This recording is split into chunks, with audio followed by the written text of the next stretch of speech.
Hello, everyone, and welcome to Asian Pacific Voices Radio, where you'll find stimulating conversations that explore diverse topics and stories that impact our Asian Pacific American communities. And I'm your host, Rasha Goel.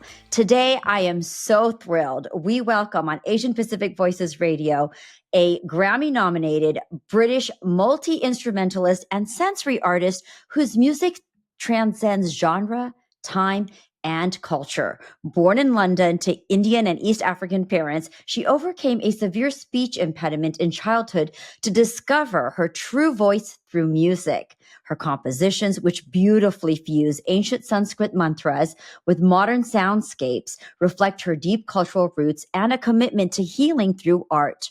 Her 2024 album, Warriors of Light, has earned a Grammy nomination for Best New Age, Ambient, or Chant Album, and her collaborations span legendary artists like Prince, Eddie Palmieri, and Enrique Iglesias. Whether performing for global spiritual leaders or guiding thousands through meditation and music, she continues to invite listeners on a profound journey of self-discovery and connection. And I can attribute to this because I've personally attended. It is my pleasure to welcome Radhika Vekaria on Asian Pacific Voices Radio. Radhika, welcome. How are you today? I'm well. Thank you for having me. What an introduction. Thank you.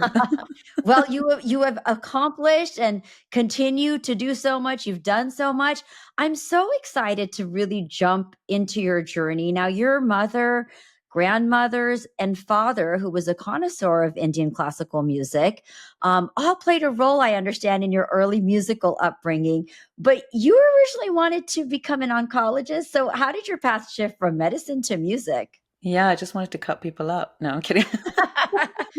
You can still do that with your voice. I wanted to cut them and remove whatever was obstructing them inside. No, I had a lot of cancer in my family.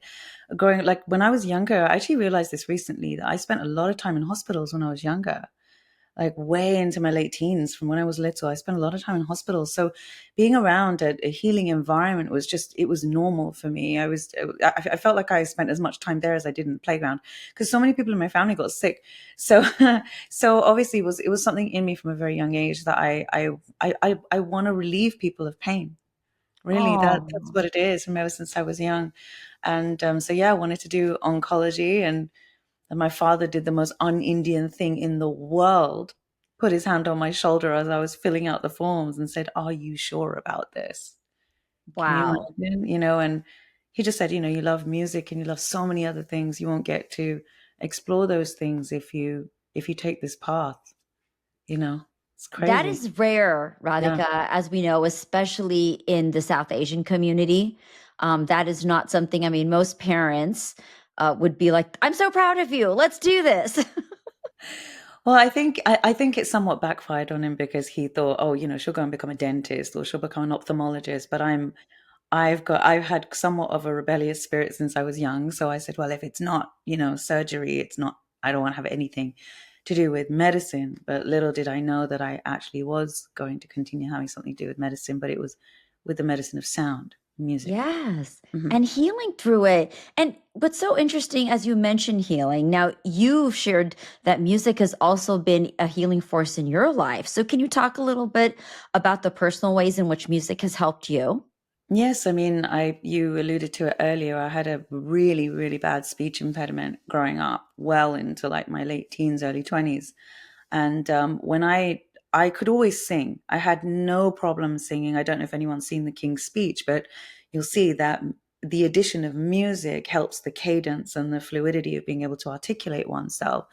So I somewhat hid behind my singing voice. It's strange. Most people, they're kind of shy about singing and they're fine with speaking. For me, I had trouble speaking, but I could always easily sing, and so I really hid the parts of myself that say had something to say, or how I could express myself outside of that was very, very tough for me. So music was always my solace. It was always my place of freedom. And then when I got older, I rediscovered the mantras and Sanskrit, which I actually naturally gravitated to as a baby. They were the first sounds that I just were drawn to, and I kind of reawakened that practice and that joy. I just found so much love in it, and I'm simply sharing what has loved me. That's really what I'm doing, and You helped know, me. sorry, I didn't mean to cut you off. Please continue. No, and just, and as I discovered that, the deeper sciences of the mantras, and, it has a profound effect on the nervous system, and a lot of speech impediments are to do with, kind of like some kind of, say, karmic imprint on the nervous system, or something to do with that, or maybe something you went through as a child. So for me, it's really helped me be able to have conversations like this. Well, you know what I find so fascinating and inspiring, Radhika, is that it almost seems like your journey was conspired in this magical way, from when you were born to where you're at and what you're bringing to the world right now through your music and your whole healing experience.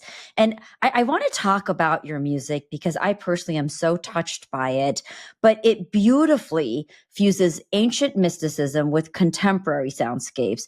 So, talk to us a little bit about what your creative process looks like when you're bridging this contrast, yet it's very harmonious.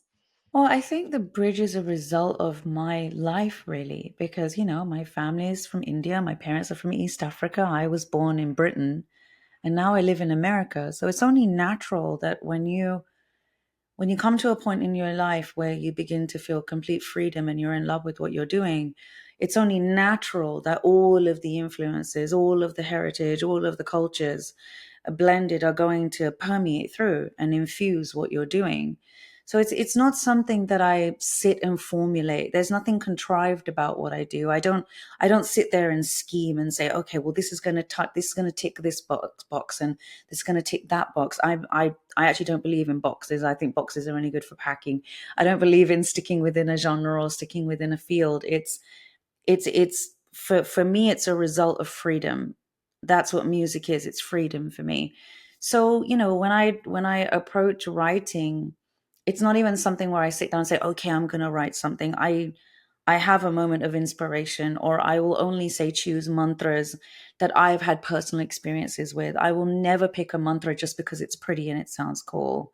It's actually not respectful to do that, because it's very alive. So if I've had a personal experience and I've lived and breathed with it and it has had a profound effect on me, it will actually speak itself. It's really interesting to observe. It's the music and the mantra and the energy really leads there. I really feel like a witness to it most of the time. I feel very just lucky to be part of it, to be honest.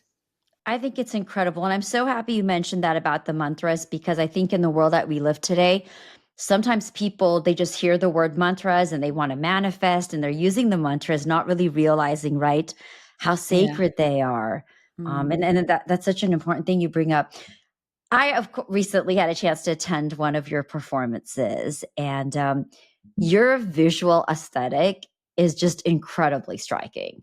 So, how much of the visual art or design inspires your music, or does the music lead to the visual expression?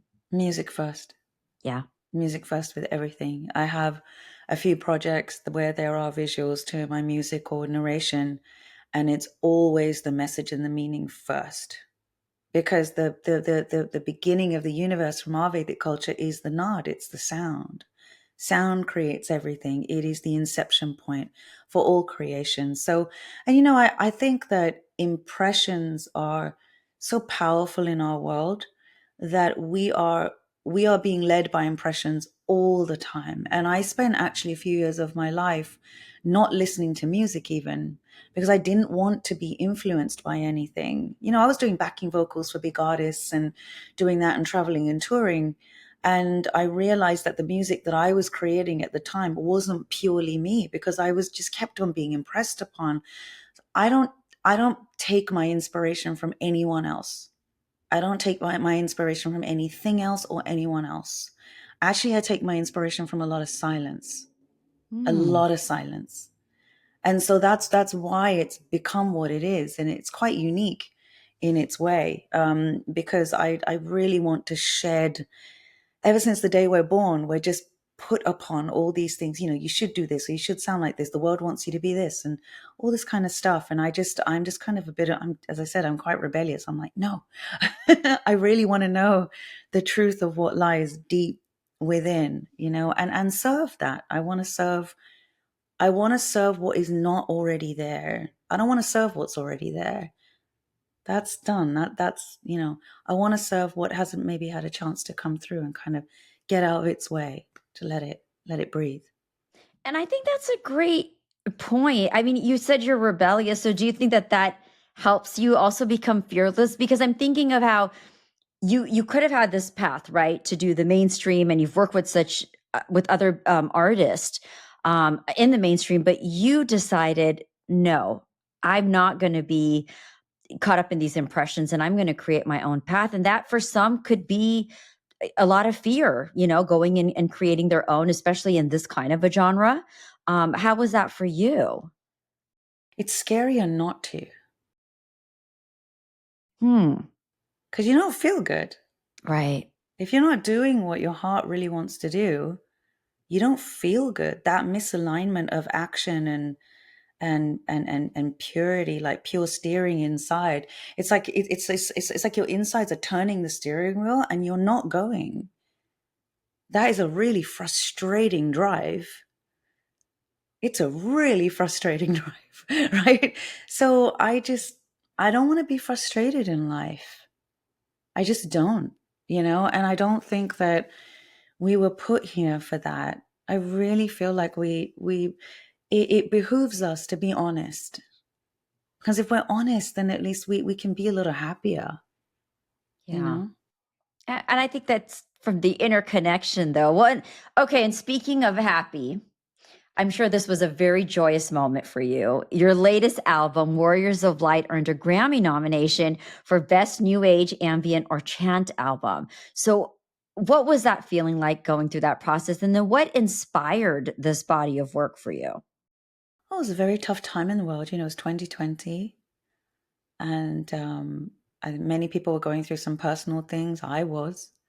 And then the world went through a hugely personal, collective personal experience and continued to. And I think that we, in our own ways, individually and as a collective, started to question a lot of things. We entered into a battle of sorts, whether it was a battle with our minds, a battle with what we believed, a battle with the kind of lives that we had, a battle with the relationships that we were in. We all entered a battle of some sort, internal, external, and everything in between. And so for me, it started to emerge. And again, every say mantra that's in it or passage that I've incorporated, like really kind of had as the anchor points of each song, informed the journey of the music. And there was this general theme that transpired, which was the warrior theme. There was Hanuman, there was Ram, there was Kali, there was Durga. They are all powerful figures that help us transform in different ways. One is devotion, one is sovereignty, one is just annihilation of anything that doesn't serve you, one is that fierce mother. So I started to have experiences with these things. I'm not shy about it. I mean, we all needed to hold on to something. We all need to hold on to something when we're going through something hard. And for me, it was a return to my roots. It was a return to mantra shastra. It was a return to an even deeper dive to Vedic philosophy. And so I had these experiences and it just naturally unfolded. I didn't start the album even saying it was going to be called Warriors of Light. I didn't start it that way. I just was creating and the theme appeared, and it was actually one of my former mentors who passed away 5 days after the nomination. I'm sorry to hear Yeah. that. So she actually helped me name the album.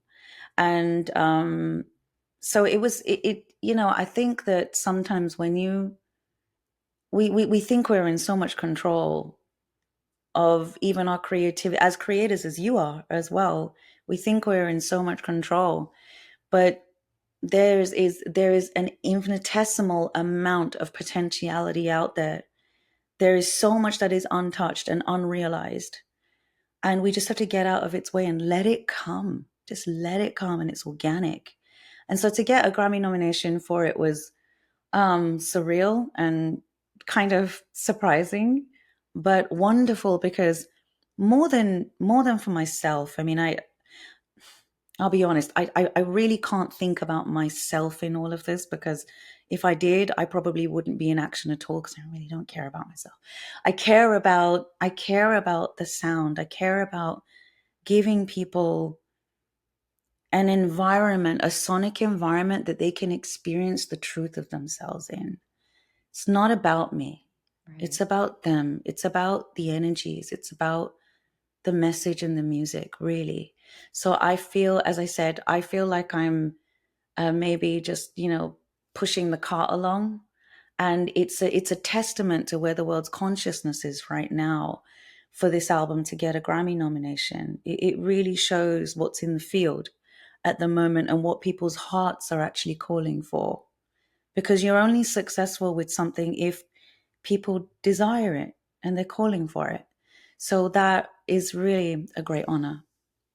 Well, it was so exciting to watch that process for you. And by the way, we're going to share Radhika's socials later, but you'll have to check out this incredible dress that she wore and just how stunning she looked. You mentioned, and again, I bring this up because I think it's so different when you're able to actually experience an artist in a live performance. And you mentioned sonic elements. So you're blending, of course, as we talked about, Indian textures and global elements, global sonic elements. But how do you decide when the tradition needs to evolve and when it needs to remain sacred? That's a really, really good question. I mean, I think that, you know, the music is like an altar, and I have to serve the meaning. You have to serve the meaning first. And in my music, predominantly, you'll hear it's mostly Eastern instrumentation. I don't have guitar, I don't have bass, I don't have Western instruments in it generally in the recordings. The only song that I did that was Raghupati, Raghava Rajaram, on this album. But I made an intentional decision on the previous album and a majority of this one because my voice, because I was born in the UK, I have a kind of a hybrid voice. I don't feel like I have a traditional Indian voice. I don't. I know some of my best friends are classical Indian singers. They are incredible and amazing. I would never even dare to say I'm in the ballpark of that. My voice is a hybrid of the different cultures that my journey has taken for me to be here. And so I think that the reason why I chose to lean very, very much into Eastern instrumentation is because, as you say, it's a bridge, but it's also a bridge crosses water, right? So what subconsciously I'm attempting to do is create a conduit or a joined point between two shores or two banks of a river, right? And so I think that the larger an ocean, the deeper an ocean, the further apart the shores have to be. So one shore should be identifiably different than another so that people can experience an entirety of creation between. So I wanted that juxtaposition between my voice and the way I sing and the sonic element. And I think that's why people find that it's universal, because there's a lot of space for people to find themselves in, and we're also uniquely different. The larger the ocean, the better it is Yeah. for us to swim. you know. Absolutely. And you also bring in a very global audience. You Yeah. bring in people from all different backgrounds. So, that being said, what's something that you think about Indian classical music or spiritual music that the Western world still misunderstands as you're continuing to bridge this gap? Mm. It's funny. I was having a conversation today at a meeting, and it was a Western yoga teacher who's been learning since the 80s, and said one thing that they really love is the reverence to the gurus, the teachers. Oh, And if you, I mean, you were at my concert, the first thing is the guru. The first yep. thing is the pranams at the beginning. And I think that that is something that is different in the West than it is, say, from the Indian culture. We very, very much touch the feet of the gurus and the teachers. And we always call ourselves a student. Like even in one of my songs that I did on Saturday, I said, please forgive any mistakes. Like, this is very old. Because you are simply a small point on a very long piece of string, a very long piece of string. And it serves us as creators to remember that. Yeah. And I wouldn't be here without that knowledge. I wouldn't be here without the love and the blessings of teachers for thousands of years. One of the songs on my album is 4,000 years old. It's a composition Wow. that's 4,000 years old. It's there's I get the joy of singing and sharing this music because of the love of the teachers and the masters and those who gave this to us. So I think that is a big difference between the West and the East. But it's catching up. I often have people say, I really love that you talk about the masters and the teachers. We all have first teachers, our parents, Hmm. our school teachers, our music teachers, all, there's so many that we should bow our head to. And the position of bowing your head is powerful. In yoga, you put your head below your heart. That's when you really receive something. And a vessel has to be empty for you to receive something, right? I love that. Yes. And it's all So connected. It's all connected. Even with Indian classical dance, I love how you mentioned that because as a classical dancer in Bharatanatyam, which is an Indian form of classical dance, it's the same thing. You always, pay tribute to your teacher or homage to them before starting. And I think that is such a huge, huge sacred thing. As I think about your journey to Radhika, was there a breakthrough moment for you where you felt like the universe was just guiding you to keep going? And what did that moment feel like or look like for you? I have been slapped several times by the universe for not listening for so many years of my life. I really do call it the universal slap. Like I've been hit hard by life. Um, it's very tough in this world to hear that inner voice. It's very hard because there's so much noise. There's so much noise, and this life will tell you everything to forget who you are. Everything from conversations to social media to advertising to even your parents, sometimes. And I mean, my dad really wanted me to become a dentist, and I was like, no,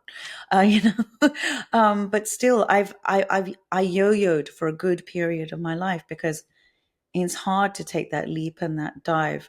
For me, there was a big point that did have a huge impact on my career. So I was in Germany in a show that I kind of accidentally auditioned for. It was like Cirque du Soleil meets like Indian culture. And then I ended up in Germany for 3 weeks later on this show that toured. And I was singing like Rehman songs and Sting and Peter Gabriel and working with a whole crew from America and an Indian crew and cast. And I think it was being completely immersed in that, like 8 to 10 shows a week in 2009, that something swept under me, like something really, like, I think a seed is there and you might be watering it not knowing, and then that moment it sprouts, you're like, okay, but it still has to grow, and it's taken time to grow. Yeah. And when you make choices that are towards your happiness, some choices we make that are not towards it, and some choices we make that are. But every time you make a choice towards what your heart purely wants, you're watering that point. You may not realize it. You have no idea what it's going to grow into. And that was in 2009, Wow. right? Yeah. And I had no idea what journey I was going to take. None of this was formulated. If I had told you, oh, I'd be nominated for a Grammy for an album that mixes like Dravidian and Sanskrit, there's no way I would have believed that would have happened. I actually was I'll tell you, I was very reluctant to actually sing mantra in Sanskrit. I was reluctant. It was a personal, devotional thing for me. It's very, from our culture, it's like, it's not something that you were taught to go and capitalize on or go and do. It's a No. And very it's sacred, internal, right? sacred thing. I actually refused to do it like as a recording for like 6, 7 years. I kept being asked because I would sing for spiritual luminaries. I would go, but I would never record it because I thought, oh, maybe I don't dress the part. I don't fit into that, aesthetic of what a sacred singer should look like and all this kind of stuff. We can talk ourselves out of anything. We are so clever. We're so clever. And after several years, I just got hounded on, like pounded on. Please record this. And so when life begins to really pull at you, you have to listen. And other things will crumble and chaotic things will happen and get smashed out the way, and it's tough, but it's all to lead you to something that you have no idea is so beautiful. Yeah. It's that universal guidance, right? That universal guidance. And it's like a tough mom sometimes. Yeah. That's not the fun part, but like you the still get to Indian where you need tapat on the head, little. But it makes you alert. Yeah. When you get hit a little bit, you get alert. You wake up. You're on top of it then. Now, do you have any personal rituals that you do before recording or performing, whether it's candles or some silent movement? Like, how do you ground yourself? Yoga, asana. Yeah. Definitely. Pranayama, asana, for sure. I have to do that. Because also physically it helps the breath too. But also just to, there's a lot of subtle energies. And when you're working with, especially mantra-inspired music, there's a lot of subtle energies you're working with. So I think it's good to prepare the body and, again, humble yourself. And your yoga practice will always humble you. So it's a good place to get into. For me, it's just actually I spend an incredible amount of silence before I record. I actually don't speak on the phone for 3 days. I actually don't speak on the phone a lot in general now, because it's good to keep the ears clean. Mm-hmm. I've definitely become more sensitized to that. But just kind of asking for your ignorance to step out the way, asking for the sincerity to come through. Like, please let my ignorance step out the way. Oh, I love that. It's like a mini prayer before you even get on, Yeah, because we all are powerful. We all are pretty ignorant in some way. Yeah. So it's like when you ask for that to move, then it's like, okay. And then you're able to just come from a place of purity, as you come to share your gift and your talent. Do you, is there something that you wish that you were asked more often that you don't really talk about in interviews? No, actually. I'm always fulfilled with interviews because it's just beautifully moves, Oh, nice. So we do get to your heart and touch you and touch your this heart. Is wonderful. No, this is amazing. I love it. Radhika, thank you for that. And now you have seen so much. What advice would you give to artists who want to explore this intersection of multiple cultures of their work, but they're scared of being either stereotyped or maybe boxed in? Well, first of all, I would say don't listen to anyone's advice. So great way to start. Because everyone will give you advice based on their experience, but they're not you. Right. And you're not them, right? But what I would say is, if there's any iota of fear in what you're doing, you're not going to be free. True. How can you create something magnificent if you're scared? So I think it's scarier not to do what you want than to do what you want. So I don't want to regret that. I don't want to get to end of my life at a point and go, wow, I didn't listen and appreciate the gift of being here. I didn't honor that. Like, I was speaking to a friend the other day and I was saying, it's actually rude not to listen to life. It's actually rude. It's actually really rude. You're right. It's rude not to listen to God. If you believe that God is guiding you, then you're like, that's kind of rude. You know what I mean? True. Like, just if you're getting that, life and that instinct is the best cheerleader you're ever going to have. Because you know what? Those people that box you, those people that stereotype you, they're not the ones you go to sleep with at night. Exactly. You go to sleep with your conscience. You go to sleep with your thoughts. You go to sleep with your heart. And I made a decision years ago that I was going to go to sleep and rest my head well. And I'm going to do everything I can to be conducive to that state. Because I sleep with me at night. Yep. I don't sleep with the criticism. That's such a beautiful place to be. Let them carry the criticism. They did That's not my burden to carry. No, it's not. It's not. It's very freeing. It's very freeing. Oh, that's a great place to be, let me tell you. What you play several instruments. I experienced you playing the piano, harmonium, which for people who are listening or watching, that's an Indian instrument that's really used in India a lot. And then the tanpura, The tanpuri, yeah. It's like right, a mini tanpura, yeah. Yes. Tanpuri. The tanpuri. Are there other instruments that I missed, or? I'm a really mean percussionist. Yeah. I can play really good, yeah. Wow. Okay. I can rock a tambourine and a djembe. I love it. I love it. Yeah. Oh. Yeah. Well, we have. I used to play violin actually, but then I decided that my act of service to the world was to stop playing it. Oh. I used to play the viola.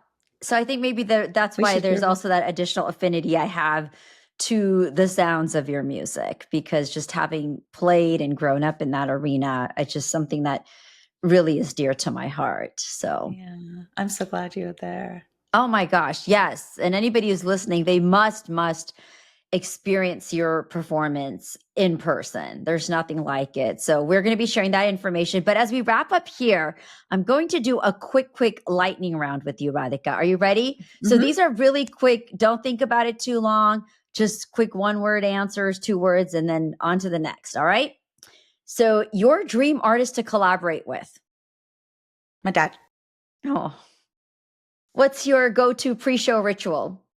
Breathing. Favorite ancient sound or instrument? Tabla. Post-show comfort food? Indian sweets. Oh God, you seem so healthy. That's not what I expected. I know. Well, like one better. One. Okay, there. One barfi. One. Those are Indian sweets. Alternate career path? Surgery. Oncology. And describe your voice or sound in 2 words. Not mine. Oh. Well, this has been so much fun, Radhika. Thank you so much for sharing with us. And is there anything else you'd like to add before we close out here? No, this has been wonderful. Thank you so much for having me. I'm so glad that we did this. Oh, me too. And I just want to also, people may not know this, and so I want to give a special heartfelt shout out to your dad. People may not know that he is no longer in this worldly realm with us, but as he watches you, and I think it's so beautiful, the gifts that he has left you with and bestowed upon you is just, it's magical. It truly is. So I honor him. Thank you. That's very sweet. And I'd love to just recognize him on our show. And the part that people were probably waiting for is there a website, your social media handles? Just give it all away right now so people can tune in to you and find out what you're up to. Thank you. Yes, my website is radhikavekaria.com, radhikavekaria.com, and Radhika Vekaria _ at Instagram. And I'll have some things going on. I have a new album coming out with my collaborator, who you saw on Saturday, Nathalie Bonin. She's a French-Canadian violinist and composer. And we have this beautiful, by the way, amazing, beautiful album coming in. Yeah, she played on Saturday. We have a beautiful album coming out. We recorded with a 24-piece in Vienna orchestra last year. So that's a real hybrid of East and West classical devotional. So yeah, we have new music coming out, and I'll be playing some Warriors of Light shows, Sound of Light experiences as well again. Okay. And some more things coming up. So do join me on my newsletter, and yeah, and we can also sing together during those concerts too. Yes, we did experience that, and it was so much fun. Like I said, I really, really enjoyed it. So, well, thank you so much. And it's been such a pleasure talking to you, Radhika. Thank you for stopping by. We'd also love to hear from you, our listeners and viewers. So if you have any suggestions or future topics that you'd like to talk about, please do reach out to us. And do not forget to subscribe to this program on your favorite podcast platform. You can follow us on Facebook, on X, Instagram, and of course, our YouTube channel. Now, a reminder that Asian Pacific Voices Radio is produced by Asian Culture and Media Alliance, a nonprofit that empowers the Asian Pacific American communities with a voice through media arts. If you'd like to find out more information or support, you can visit acmasocal.org. Once again, I'm Rasha Goel. Thank you so much for joining us on Asian Pacific Voices Radio for this exciting, dynamic show. We've got more fun shows planned for you. Don't forget to join us. And until then, stay safe and happy.